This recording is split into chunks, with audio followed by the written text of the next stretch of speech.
if they want to see is 25 minutes, or I can just show a portion of it. Giáo sư thì có một cái DVD kéo dài trong 25 phút ạ, là một cái bộ phim tài liệu do các sinh viên của thầy làm. Thì ông ấy muốn hỏi là không biết khán giả ở đây thì có sẵn lòng để ngồi lại 25 phút nữa để xem cái bộ phim đấy hay không ạ? Either that or I could show a portion of the 9/11 documentary, which is very, very powerful. They say yes, of course. Okay. So, could you keep the DVD for Okay. I must. So, is it already finished for the presentation? PowerPoint? Yes.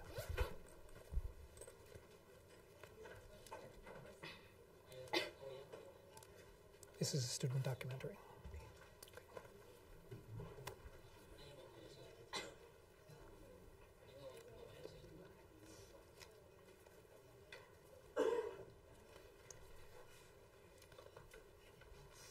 I'm going to show you a portion. If you want to watch the whole documentary is okay. Is 25 minutes. This documentary my students produced in America. It has won many national and international awards. It is about a very difficult subject called prescription drug abuse. Maybe you want to. Đây là một cái bộ phim mà cái phần mà tôi chiếu thì chỉ có 25 phút thôi, do sinh viên của tôi làm. Nó đã được rất là nhiều cái giải thưởng quốc gia và quốc tế. Nó chạm đến một cái vấn đề rất là khó làm phim. Đấy là vấn đề drug is the like cocaine or no, it's for lạm dụng thuốc is medical, right? Medical. No. We must go to a doctor. Đấy là lạm dụng thuốc ạ. Now here in Vietnam, what if you have a trouble with your elbow? What do? You go see a doctor? And what does the doctor do? The doctor gives you some medicine, or you go someplace to get this medicine, special medicine? Okay. Is like China? Is special herb medicine is from like plants and trees? Okay. We have many ways. Okay. Like Western or Chinese medicine. Yes, okay. So we're talking about Western medicine that only doctors can give you. Okay. I want to explain just briefly about this documentary. My students at the University of Northern Colorado decided to do this story. There are many drugs or medicines that the doctors prescribe that I had never heard of. Oxycontin, Vicodin, Adderall. These were medicines I never heard of. Phim của sinh viên của chúng tôi được làm khi mà trước cái tình trạng là có rất là nhiều các cái loại thuốc mà bác sĩ kê đơn cho bệnh nhân mà chúng tôi chưa bao giờ nghe tên. Giáo sư vừa rồi có nêu tên của mấy loại thuốc ạ.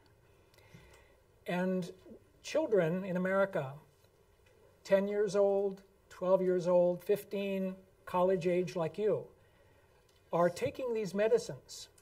They're taking these medicines illegally.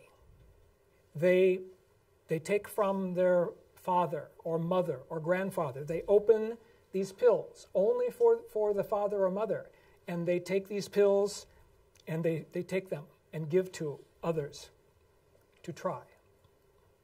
Và những cái rất là nhiều thanh thiếu niên ví dụ 12, 15 hoặc là tuổi đi học đại học như là các bạn ở đây thì đã lấy những cái loại thuốc đấy của bố, của mẹ ở trong nhà để thử và đưa cho những người khác, bạn bè của mình cùng thử cái thuốc đấy. This documentary interviews people who have used the drugs, abused these drugs. And also we use staging. Staging, we show students drinking beer, we show them snorting this drug, and it is only for acting to show. And they choose black and white to give this idea.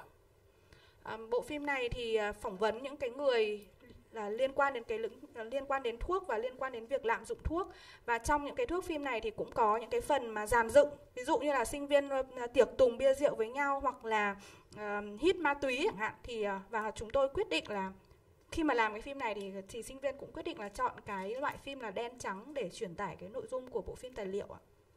I am concerned because this is only in English, no subtitles, and I worry that people will not understand. Yeah, but you have just like briefly described. Yeah, but you will hear people talking a lot, and I worry about this. Giáo sư thì lo ngại là cái bộ phim này thì là bằng tiếng Anh và nó không có phụ đề, thì không biết là chiếu lên thì có rất là nhiều đoạn hội thoại thì mọi người có hiểu được không ạ? Mọi người có muốn, tức là lo ngại như thế thì có chiếu hay không chiếu ấy ạ? Ý của ông ấy là thế ạ. They say yes. We'll try. Yes. One girl who is a freshman, she's a freshman, so she is 19 years old.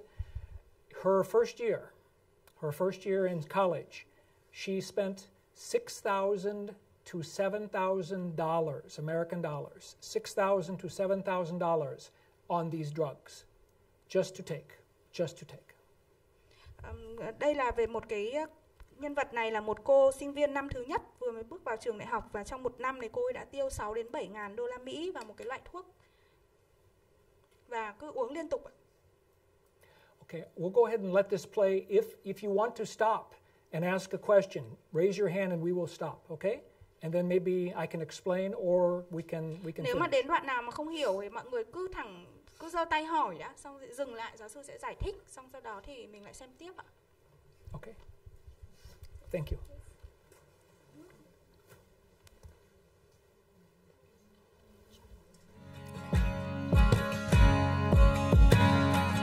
It was so easy to get addicted. Like, once he shot me up once, I just wanted more and more and more. Mọi người cứ giơ tay hỏi đã, xong dừng lại, giáo sư sẽ giải thích, xong sau đó thì mình lại xem tiếp ạ. Okay. Thank you.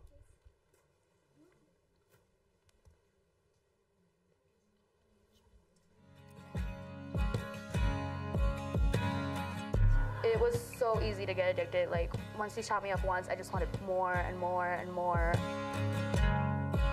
I felt like if I didn't get clean, I was gonna die. Your words to me just a whisper. Your face is so unclear. I try to pay attention. Your words just disappear.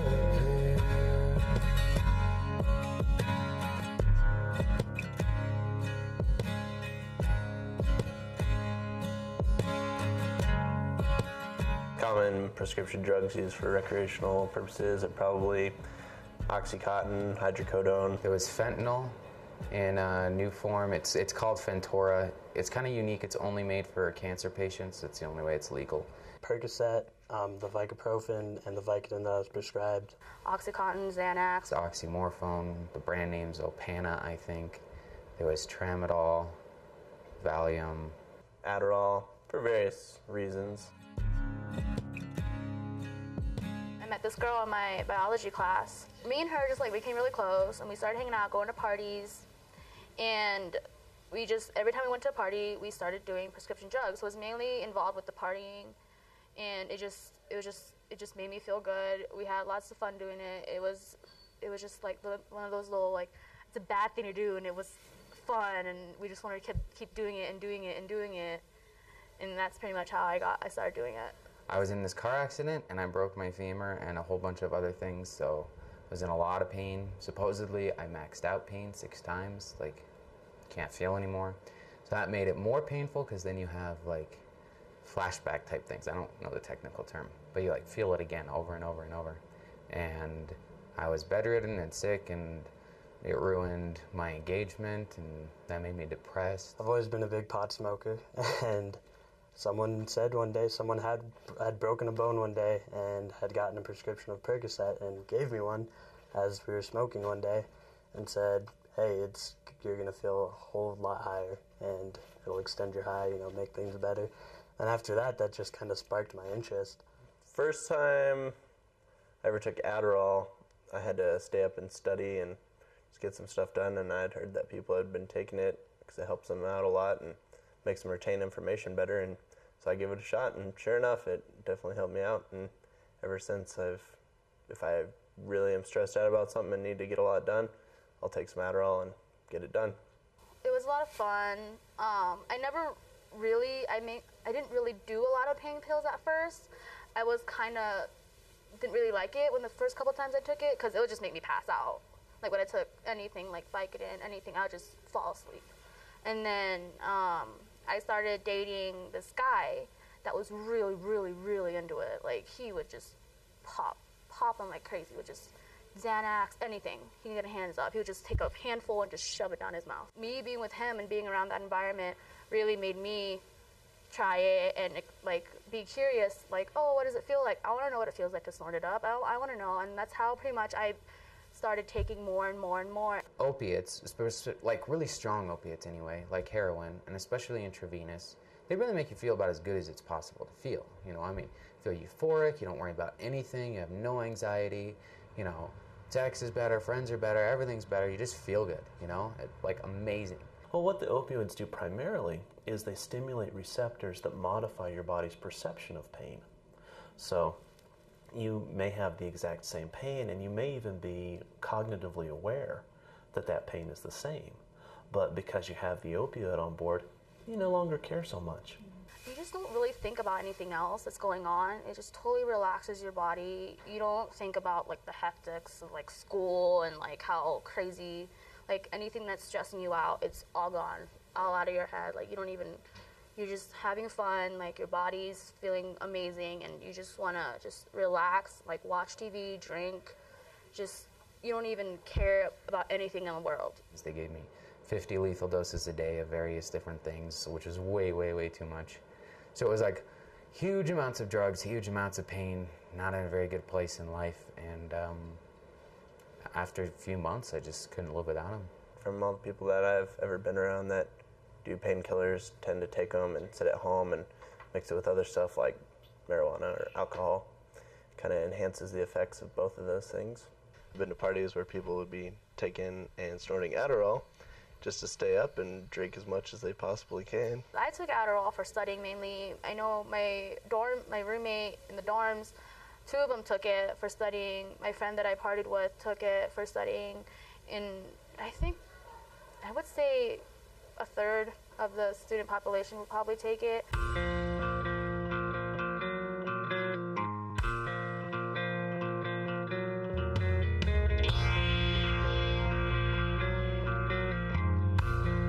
Think of like when you're dating somebody and the relationship goes to hell and you still love them, but most of the time they just drive you up the wall.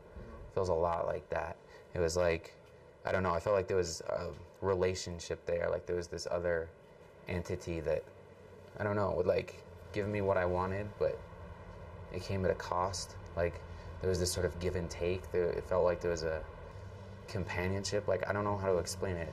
Like I would get really strung out and feel like the heroin or the pain meds, whichever it was, you know, was like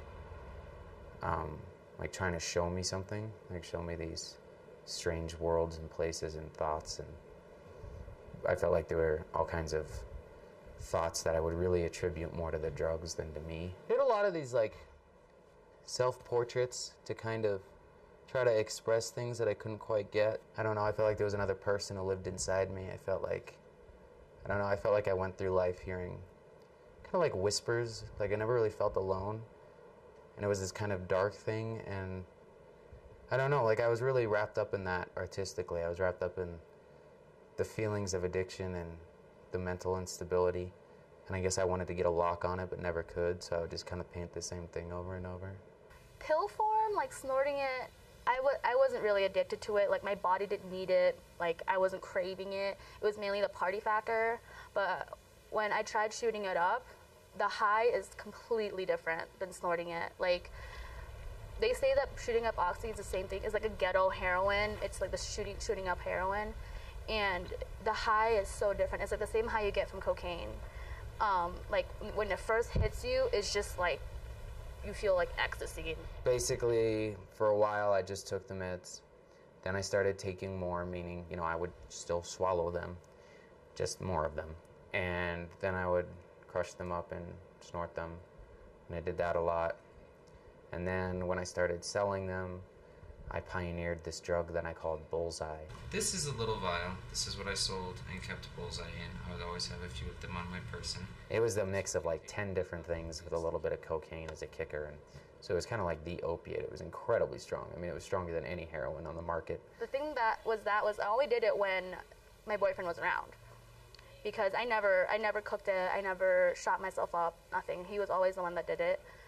But it was so easy to get addicted. Like once he shot me up once, I just wanted more and more and more and more, and until it would just make me fall asleep. It was just so easy to get addicted to it. I would just take a few more than I was supposed to every couple days and just kept getting more and more. What happens when you've taken away your body's natural ability to fight pain is you get this rebound effect. So that if you don't have the opioids available, not only do you get back the pain that you were in, now it's worse. Well, if someone hasn't thought through this very carefully, their natural conclusion is, oh no, I'm getting worse, I'm more ill, I have to have that medicine to live. And so they take more. More of a tolerance that you get for it, and then you have to just keep taking more and more. I believed for a long time that I was just taking it for the pain, but in retrospect, I can tell that that wasn't the case. I mean, I would just sort of tell myself, oh, you hurt, take more. And then, I don't know, like, it kind of crept up on me. I couldn't give you one particular point when I really became an addict, you know? It was a process.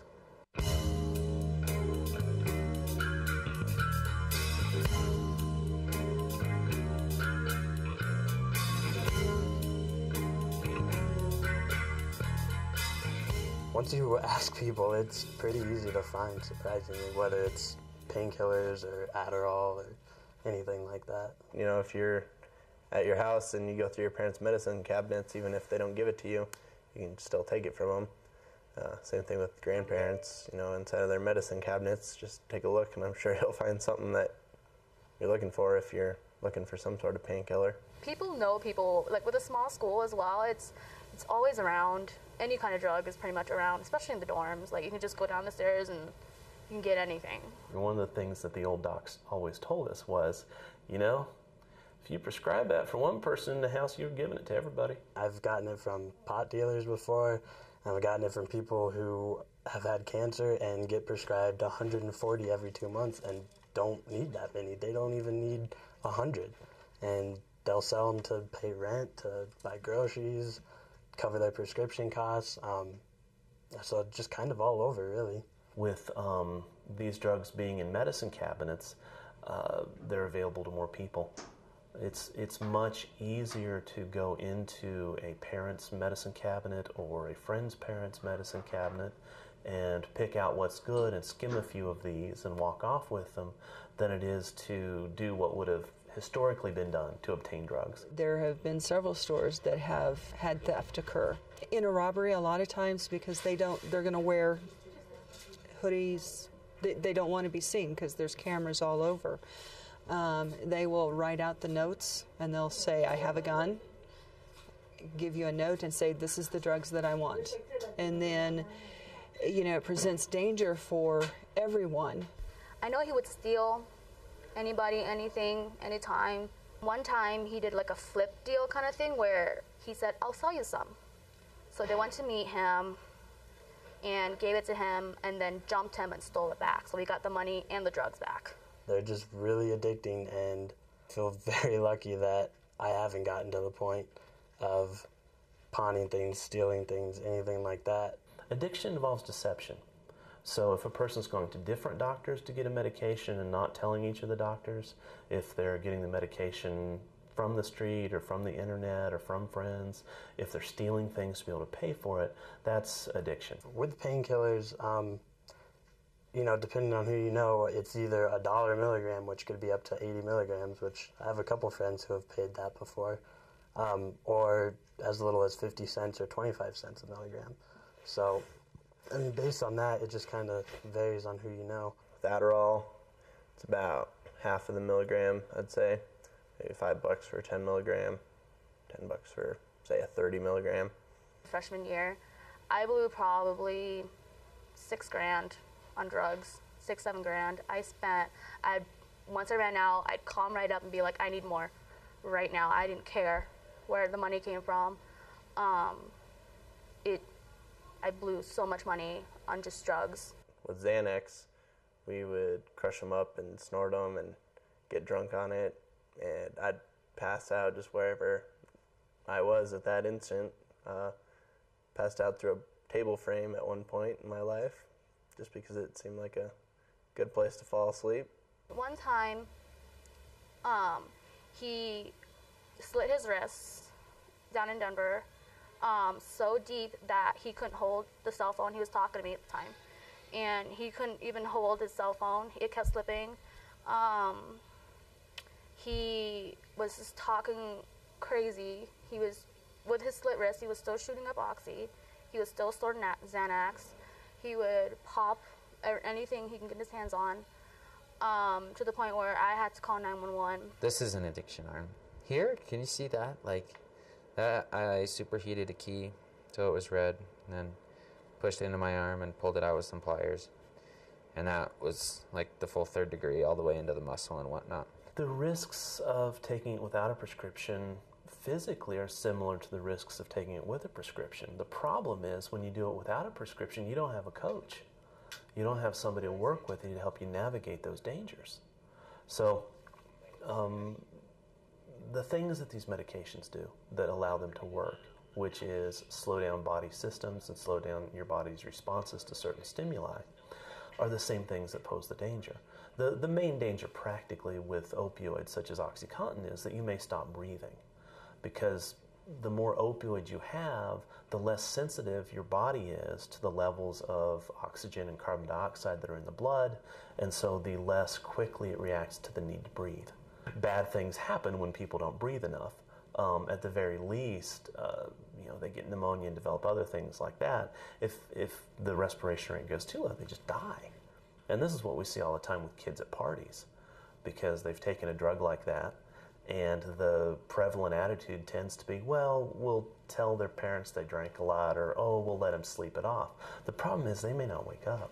I've heard of people dying from mixing painkillers and alcohol.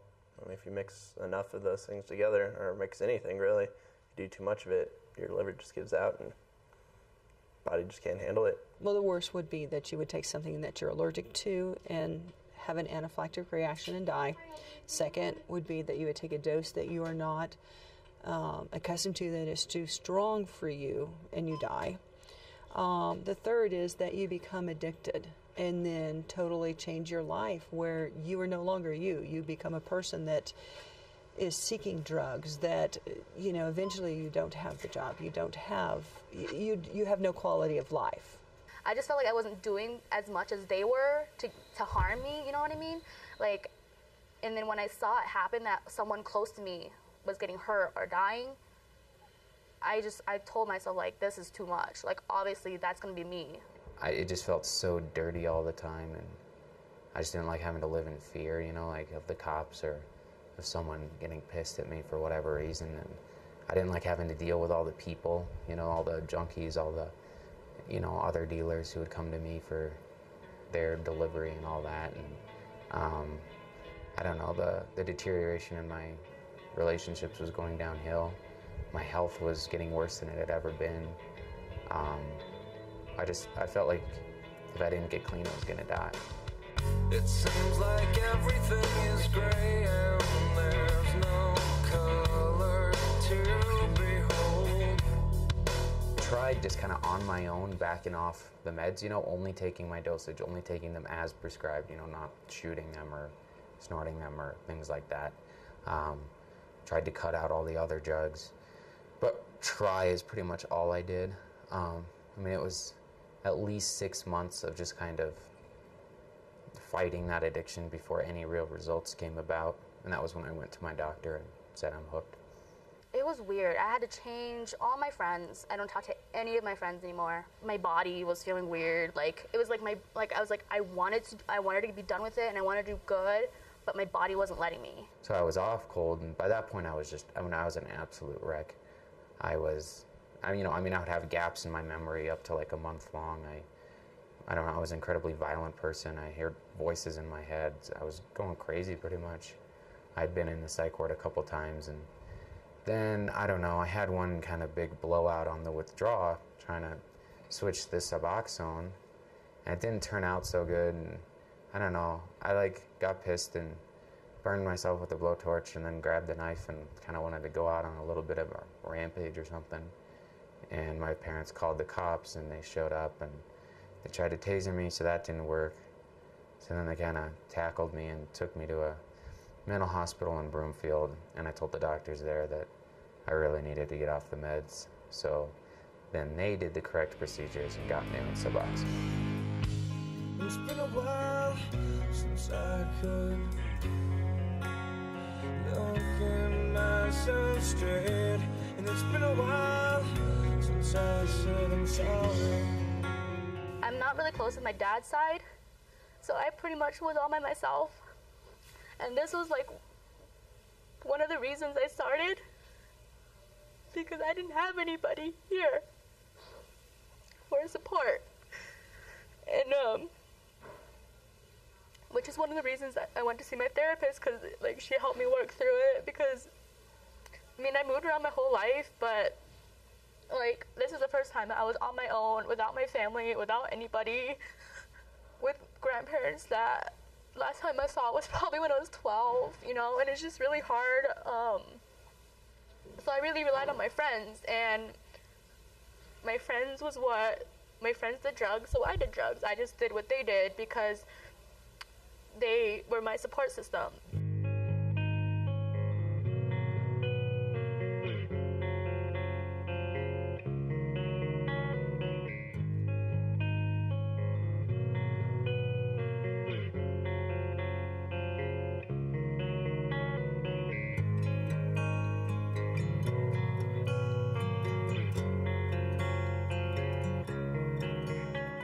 I feel great about life. Life's rad, because the cool thing about life is people often seem to think that they're like walking this razor's edge, you know, or like there's this tiny little thread, and if they do the wrong thing or something happens, if a little crisis occurs, then everything's just going to go to hell. And what I've learned after like all this stuff I've been through, and just, I don't know, how ready people were to accept me back, and all the folks who helped me out, and just as good as I feel now, and as different as I feel now, I mean, life's like, it's really hard to really screw it up. I mean, things just turn out all right, generally. I mean, I think you have to work pretty hard to make life miserable. Throughout my whole drug years, I never had a stable relationship, and my schoolwork has gone up. Like, I'm so much more motivated in trying to make my future better. So much more motivated to do my schoolwork, to just have a better support system. Like, my friends back then wouldn't care about any of this and didn't care about their schoolwork, but now that like I just kind of like weeded out all the bad stuff, all my bad friends, and kept all the good ones that I have, and it's so, like, my life is just a lot better than it was back then. I have a good relationship with God again, and that's really kind of the root of all my happiness, but I'm happy. I've decided that I kind of want to be a drug addiction counselor because just my usage, I guess, has kind of caused it, but it's crazy how powerful they really are. I mean, I've met people who are crazy addicted. I've felt the addiction.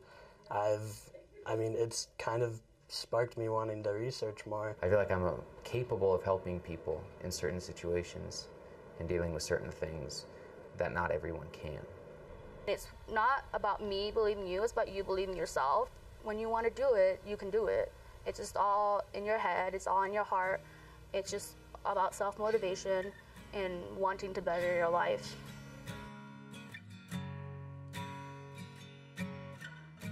I would tell them that I love them.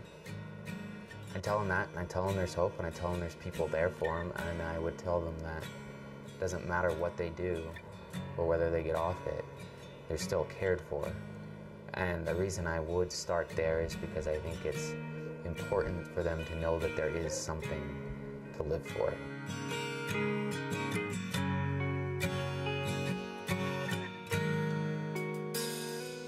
And you bring get into drugs like that and have that level of addiction and not be missing something. I mean, they're filling a gap somewhere in their lives. I would say question yourself, like, why do you want to do this? Because I know that there's probably like something deeper inside you that's making you want to do this. All the times when I felt insecure, I would try to let them know that there's something else out there that can fill that space instead of drugs. and I leave my burdens at the door. But I'm on the outside, I'm looking in. I can see through you, see your true colors. Inside you're ugly like rain. I can see through you, see to the real you.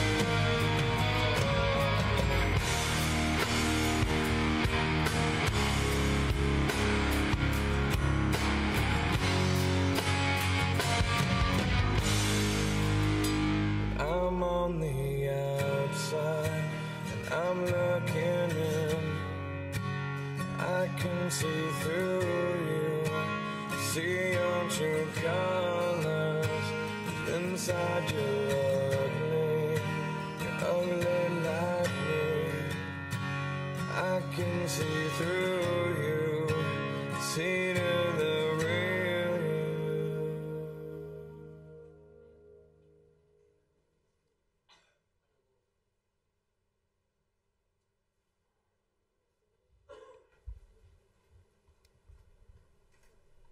If I can explain something about this, I know it's difficult for you, if you don't understand English completely, to hear everything they said. But I want you to understand what I felt was important about this documentary is it started off talking about how good these drugs are, then how you can become addicted, so you must have them, then how you must try to get away from them, and then hope the recovery at the end. This is what I thought the students did a very, very good job in doing. Tôi giải thích thêm một chút bởi vì có thể là tiếng Anh của các bạn không đủ vững để có thể nắm được các cái đoạn hội thoại. Về cơ bản thì cái phim này, cái điều rất là quan trọng ở phim này là sinh viên đã chia ra làm 4 phần. Phần thứ nhất là cái cảm giác thích thú như thế nào khi mà mình lạm dụng cái thuốc. Tức là cái phần này tên là attraction, tức là cái sự thu hút của thuốc. Sau đó thì đến cái phần là những cái người trẻ đó họ bị nghiện, là addiction. Rồi sau đó họ hồi phục và cuối cùng là hy vọng. Thì cái cách phân chia như thế thì tôi cho là sinh viên của tôi đã làm một cái công việc rất là tuyệt vời ạ. The one student, Chelsea, the woman, was actually a student of mine after we did this documentary. And her boyfriend, I don't know if you could read at the very end, her boyfriend killed himself just after we did the interview with Chelsea because he was into drugs so much. Cái cô gái ở trong cái đoạn phim này, cô gái duy nhất ý, tên là Chelsea, thì thực ra cũng là sinh viên của tôi. Và sau khi mà Chelsea được phỏng vấn một cái thời gian ngắn thôi thì cái bạn trai của cô ấy, cái người mà đã khiến cho cô ấy cũng bị rơi vào nghiện cái thuốc ý, thì anh ấy đã tự tử. Không biết các bạn có đọc được cái dòng đấy không? And Chelsea, her name is Chelsea Bell, completely turned her life around. She got married and she has a little baby now who's 9 months old, little baby girl. Và Chelsea sau đó thì đã thay đổi hoàn toàn, cô ấy đã lập gia đình, có con ạ. Okay. The other thing I wanted to mention is this documentary took more than 1 year. Our school is on a semester system, so we have 17 weeks, and then we have summer break, and then 17 weeks in the fall semester. And the first group of students did the research on this documentary, and they interviewed the doctor and they interviewed some other people, but they didn't have students. They didn't have people who are abusing the drugs. Cái bộ phim này đã được thực hiện trong hơn 1 năm, bởi vì ở trường của chúng tôi thì cũng đi theo cái hệ thống học kỳ mùa xuân thì kéo dài 17 tuần, sau đó nghỉ hè rồi lại đến học kỳ mùa thu kéo dài 17 tuần. Đầu tiên là phải có một nhóm sinh viên làm nghiên cứu về vấn đề và họ tiến hành phỏng vấn các bác sĩ và những cái người liên quan khác, nhưng mà họ không nói cái điều đó cho không nói cái điều đó cho những cái người mà lạm dụng thuốc. And the second semester, I told my students, I said, you have to get people. You have to get people who can tell their story about their addiction, about their abuse. Xin lỗi các bạn, đoạn đầu mà làm research thì phỏng vấn doctor nhưng mà không có ai tự nói về cái việc là mình lạm dụng thuốc cả. Nhưng mà đến học kỳ 2 thì thầy Gary có nói là các anh các chị thì phải kiếm được cái người mà người ta lạm dụng thuốc để người ta lên tiếng cơ. So at the end of the semester, they had started editing. My two producers, Ryan Murphy and Jade DeGood, those are the two producers, students. And right before our holiday at Christmas, at the end of December, they had probably most of the documentary finished, maybe 3/4. Sau đó thì đến khi mà học kỳ 2 nó kết thúc thì chúng tôi bắt đầu cái giai đoạn hậu kỳ. Hai cái người sản xuất phim chính là hai sinh viên là Ryan và Jade đã thực hiện cái đoạn này, và đến trước kỳ nghỉ Giáng sinh, tức vào cuối tháng 12 thì công việc đã hoàn thành được khoảng 3/4 ạ. At the beginning of January, my two producers were ready to finish editing. They went into the edit room and found out that more than half of the documentary was taken away from the computer. They were cleaned off the computer. Và tháng 1 của năm sau thì khi mà hai nhà sản xuất phim, hai sinh viên đi vào trong cái phòng, khi mà họ nghĩ là mọi việc đã ổn lắm rồi, sẵn sàng rồi, thì họ đi vào cái phòng biên tập hậu kỳ thì họ thấy là gần một nửa cái số tư liệu băng thì đã bị xóa. And I told them to go back to the tapes. They had shot more than 20 tapes of video. They went back to the tapes and half the tapes were gone. Some students took the tapes and recorded over them. Và lúc đó thì đành phải quay trở lại 20 cái băng gốc rất là dài mà họ đã thu, và phát hiện ra là những cái băng đó thì đã bị tái sử dụng vào việc khác. So with my encouragement and my help, I had to go out with them and help shoot new interviews. In fact, Chelsea Bell's interview was gone, and she was a major part of the story. So with some additional help by me and some other students to help, it got completed. Sau đó thì tôi phải động viên mấy cậu sinh viên này rất là nhiều, rồi cùng họ đi phỏng vấn lại. Ví dụ như là cái phần phỏng vấn của Chelsea Bell là bị mất hoàn toàn, phải làm lại. Thì sau bao nhiêu là nỗ lực của chúng tôi thì cái bộ phim này cũng được hoàn thành ạ. This was a very significant documentary. It talked about a subject that people didn't talk about in America. So I felt that it turned out very, very well based on what was put into it. Đây là một cái bộ phim tài liệu rất là có ý nghĩa, bởi vì là nó động chạm đến những cái vấn đề mà không phải ai cũng muốn nói đến, đặc biệt là ở nước Mỹ, và vì thế nên nó có kết quả rất là tốt. And going back to what I talked about at the beginning of today, where you have to work very, very hard, you have to make yourself better than average to get a job. These students showed me that they have what it takes, because they could have said to me, I'm sorry, professor, the computer got rid of some of our material, the tapes are missing, it's done. But they weren't willing to accept, and I wasn't willing to accept the fact that this documentary should just be thrown away. They worked hard, very, very hard to complete this. And this is my best advice to you, is for you to succeed. I think you need to really try harder than average, and you need to show that you can do things even when there's adversity, when there's problems. You can turn it around and make something good. Quay trở lại với cái câu chuyện đầu tiên khi chúng ta bắt đầu buổi nói chuyện này, thì tôi có nói là chúng ta luôn luôn phải nỗ lực hơn nữa và làm tốt hơn cái mức trung bình. Như câu chuyện này thì các bạn thấy là mấy cái bạn sinh viên ở đây hoàn toàn có thể gửi cho tôi một cái thư và nói rằng là xin lỗi giáo sư, nhưng mà mất cả băng rồi, mất cả tư liệu rồi, bọn em không thể nào mà nộp bài cho giáo sư được, thì thế thì cũng phải chịu.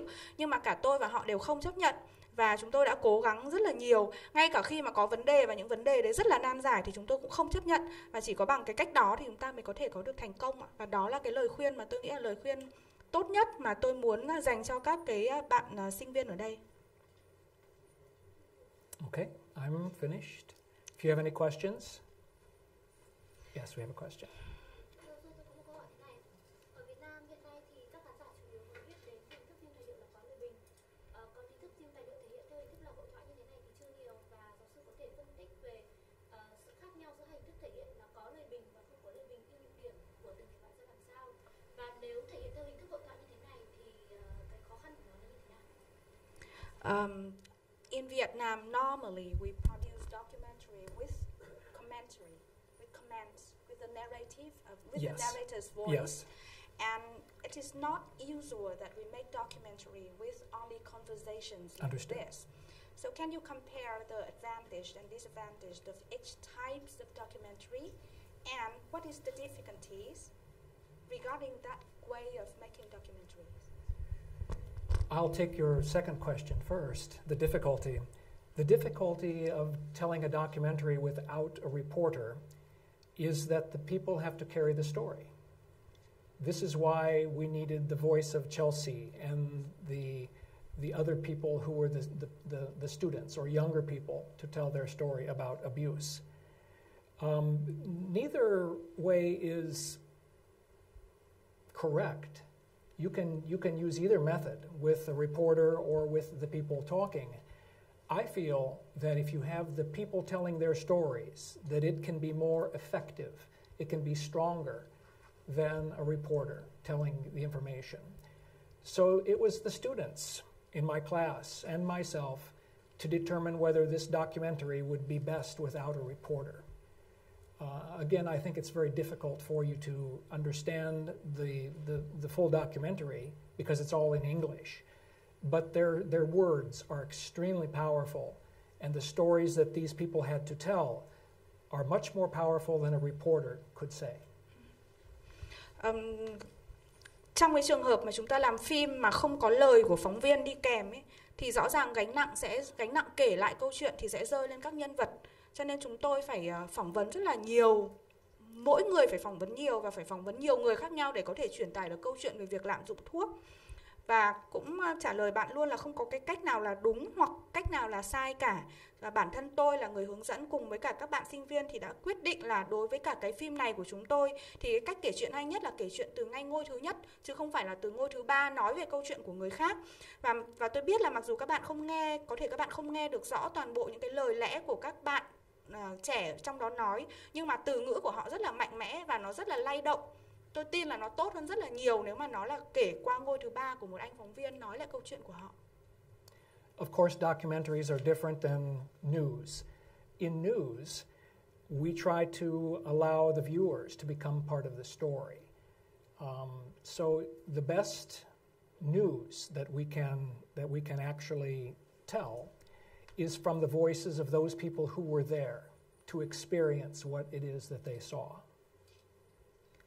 Đối với cả tin tức thì chúng ta sẽ cố gắng làm sao để mà người nghe có thể tham gia được, cảm nhận được cái tin tức một cách rõ nhất.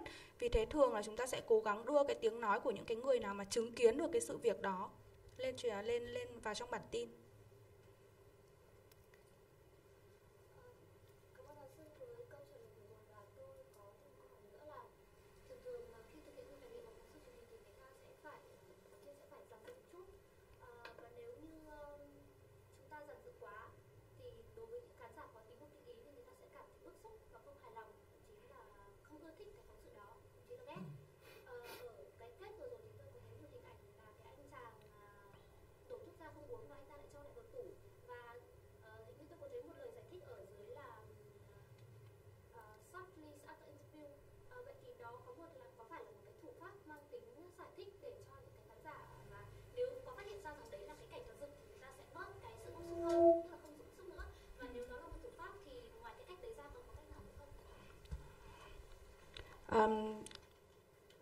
We know that in documentary, sometimes we have to use stage.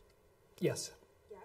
But if you overuse it, then many intelligent audience will feel disturbing. They feel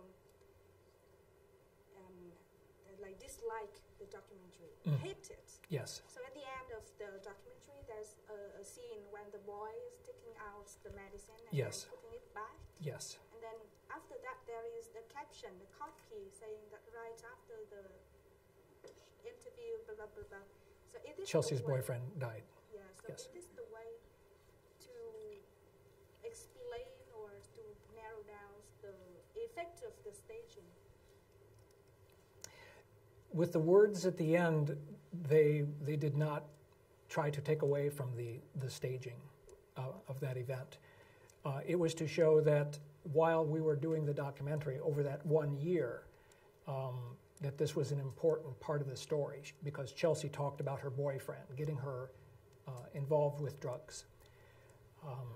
The staging in this documentary, I think, was important in telling the story because it showed the use or abuse of medicines or drugs that many of us didn't know about. But no, the words at the bottom was not an attempt to try and take away from the staging. Không, thực ra thì theo mình, đây là cá nhân mình nói trước khi mình dịch, theo mình hiểu ấy thì cái câu đấy nó không liên quan đến cái cảnh đấy. Cho nên là nếu mà mình nói là mình dùng cái câu đấy để làm giảm nhẹ cái gánh nặng của việc dàn dựng ở cái cảnh rút thuốc ra rút thuốc vào thì có thể nó không đúng ấy. Bởi vì là câu đấy thì là bạn trai của Chelsea chứ không phải là cái anh đấy. Bạn trai của Chelsea, nếu mà mọi người nghe được thì sẽ biết là bản thân Chelsea không phải là người tự ý mà bị nghiện, mà bởi vì yêu phải một cái anh mà anh ấy nghiện thuốc và anh ấy dẫn bạn ấy vào cái con đường nghiện thuốc. Thì cái phim này được thực hiện trong hơn 1 năm. Thì trong quá trình mà phỏng vấn Chelsea thì sau đấy hậu kỳ rất là lâu thì nó mới ra đời. Nhưng người ta đã ngừng quay rồi. Thì sau khi mà quay Chelsea xong thì là mặc dù cái phim này chưa xuất hiện thì anh ấy đã chết rồi. Cho nên là họ cho thêm một cái câu đấy vào và nó không liên quan đến cái phần lấy thuốc ra lấy thuốc vào của anh kia, nó hai cảnh rời nhau. Nhưng mà thầy cũng có nói là đây là một cái vấn đề mà rất là khó để có thể quay thật được. Nên những cái cảnh dàn dựng như thế là rất là quan trọng để có thể nói được cái câu chuyện bên cạnh là việc mình sử dụng các cái nhân vật thật. The purpose of the staging was also to cut down on the length of time that people talked, their interviews. Usually we try to have much shorter interviews, but what they said in English was very powerful. But usually 15 seconds, 20 seconds, you don't want to keep watching someone's head talking for much more than 15 or 20 seconds in many cases, unless they have something very, very important to say and the viewer is interested. But the staging, the pictures that were interconnected was necessary because, as you said, no reporter, so therefore they were very long to see their heads talking for so long. Một trong những cái chức năng khác của những cái đoạn dàn dựng đấy là để nó giảm thiểu cái sự nhàm chán ở những cái đoạn phỏng vấn quá dài.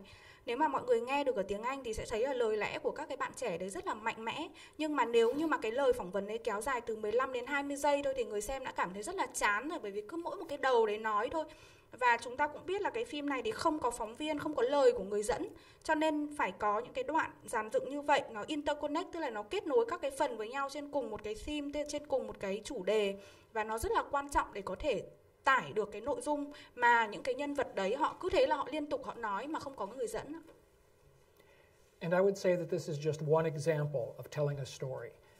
Documentaries allow you to be able to be creative and do what you want to do. If you have a reporter and you choose to have a reporter's voice, then this is good. Everybody is different. Tôi cũng nhấn mạnh là đây chỉ là một trong những cái cách làm phim tài liệu thôi, một trong những cách kể chuyện. Và mình là người làm phim thì mình có thể kể chuyện theo nhiều cách khác nhau. Mình có thể sử dụng lời của người dẫn hoặc là không. Và mỗi người thì một khác ạ. Okay. Mm-hmm. Okay. Anyone else? Well, you've been very, very good. You've been very calm and quiet, but you haven't fallen asleep. Mặc dù các bạn rất là yên tĩnh và lặng lẽ nhưng mà chẳng có ai ngủ gật cả. So I thank you very much for your attentiveness. You've been terrific. I've enjoyed very much being here. So thank you for the opportunity to come and talk with you and show you some things. Cảm ơn tất cả mọi người bởi vì các bạn đã rất là quan tâm và các bạn đã rất là lắng nghe. Và tôi xin cảm ơn tất cả khán giả ở đây vì đã cho tôi một cái cơ hội tuyệt vời để được chia sẻ cùng với tất cả các bạn. Xin cảm ơn ạ. And I want to wish you a happy new year. Và chúc mừng năm mới ạ. Thank you. Thank you. Thank you very much. You're very welcome. You Thưa tất cả các thầy cô và các bạn sinh viên, thực ra thì cái thời gian mà sắp xếp cho thầy để có thể nói chuyện với chúng ta ngày hôm nay thì là từ 14 giờ cho đến 16 giờ. Nhưng thực ra là bởi vì thầy cũng rất là tiếc là thầy không thể nói chuyện với chúng ta trong 2 buổi. Cho nên là có thể là cái thời gian hôm nay sẽ làm quá so với cái thời gian mà các bạn được thông báo để đến đây dự một chút. Nhưng mà hy vọng các bạn hài lòng với tất cả những gì mà hôm nay giáo sư Gary Swanson đã mang đến và chia sẻ với tất cả các thầy cô và các bạn. Thì thay mặt cho khoa báo chí và truyền thông thì bây giờ chắc là xin mời thầy Cường ạ. Thầy là phó giám đốc của CMP sẽ đại diện cho khoa báo chí truyền thông, sẽ có một món quà để tặng cho thầy Gary làm kỷ niệm ạ.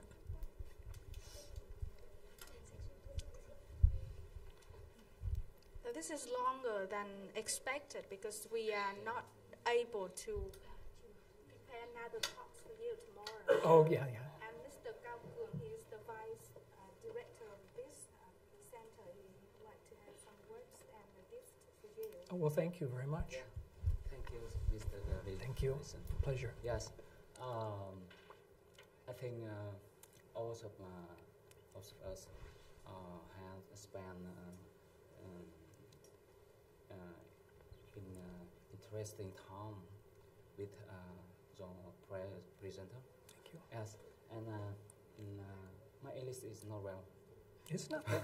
It's not bad. But I try to talk Yes. with you by English, and I hope you will give us some documentary, yes, and some materials.